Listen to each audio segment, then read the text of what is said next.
मेरे जीवन के भी तो आगे बढ़ा ही नहीं, तब तक आ गया कि समय का ध्यान रखा जाए। क्या आप लोग बोल रहे हैं?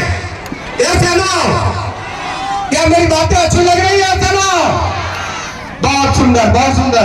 तो ये बोर नहीं है तो मुझे लग रहा है कि प्रशासन में बोर नहीं होना चाहिए। तो जिंदगी में थोड़ी सी आगे बढ़ते हैं, थोड़ी सी कहानी बताते हैं ताकि बच्चे प्रेरणा ले। तो मैं अपने जिंदगी में आगे बढ़ा, ऐसी कैसे राजमिस्त्री में भी काम किया, कभी मजदूरी का काम किया, कभी सब्जी बेचने, केला बेचने का काम किया, और इस तरह मैं अपना पढ़ाई जारी रखा। 97 में पढ़ा वाला मैट्रिक परीक्षा दिया और पता है फेल कर गया। अभी सन रह गया सुनकर बातें, फेल कर गया। क्योंकि वो सरकारी स्कूल की शिक्षा व्यवस्था में मैं पढ़ा, वो लाचार शिक्षा व्यवस्था में मैं पढ़ा, और मुझे यह बताने वाला भी कोई नहीं था पहला से पांचवा तक कि मुझे क्वेश्चन का आंसर भी लिखना होता है। वैसी शिक्षा व्यवस्था मैंने ग्रहण की। क्या?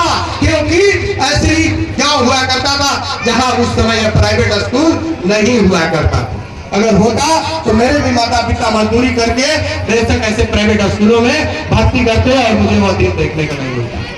जब मिडिल में गया तब पता चला कि क्वेश्चन जो आता है उसका आंसर भी लिखना हो। ऐसी शिक्षा व्यवस्था से मेरी जिंदगी गुजरी और मैं यहाँ तक पहुंचा। 97 में फेल होने के बाद उस गुरु को मैं नमन करता हूँ, उस गुरु को मैं प्रणाम करता हूँ, उस गुरु को याद करता हूँ। एक ही गुरु मेरे जिंदगी को परिवर्तन किया है और उनका नाम है श्री मुरारी सिंह। वही फेल होने के बाद मैं अपने पिता के आंखों में जो दुख देखा, जो उनका आंसू देखा, उसके बाद जब हम आगे बढ़ा उस गुरु के पास गया और ऐसे ही एक प्राइवेट कोचिंग चलता था। उस कोचिंग में 8 महीने की कोचिंग लेकर मैंने अपने जिंदगी को ऐसा परिवर्तन किया कि मैं कभी पीछे मुड़कर नहीं देखा। और 99 में मैट्रिक परीक्षा पास किया, उसके बाद इंटर में पास किया और 2005 में ग्रेजुएशन किया। उसके बाद जिंदगी में हौसला मेरी बढ़ते गई और बढ़ते बढ़ते हौसला 2004 में मेरी नौकरी लग गई। 2004 में नौकरी लगने के बाद मैंने रुका नहीं। मैंने सोचा मैं ग्रेजुएट हूं, मैं सिपाही में मेरी नौकरी लगी थी, मैं क्यों सिपाही में रहूं? मैं यहाँ पर इसमें मेरा जगह नहीं है, मैं एक डिसीजन मेकर नहीं हूँ। इसलिए मैंने आगे बढ़ा और फिर पढ़ाई शुरू किया और 2009 में मैं सब इंस्पेक्टर में भर्ती हुआ। उसके दिन जॉब करने के लिए सपना देखा और 7 साल प्रधानमंत्री, भारत के प्रधानमंत्री की सुरक्षा सेवा में रहा। भारत के प्रधानमंत्री की सुरक्षा सेवा में रहा। एसपीजी, जिसका स्पेशल प्रोटेक्शन ग्रुप उसका फुल फॉर्म होता है। आप देखते होंगे टीवियों में, आप प्रधानमंत्री के आसपास जो सुरक्षा अधिकारी होते हैं, जो काला चश्मा कोट पैंट लगा के, उस विंग में इस बच्चा को काम करने के मिला।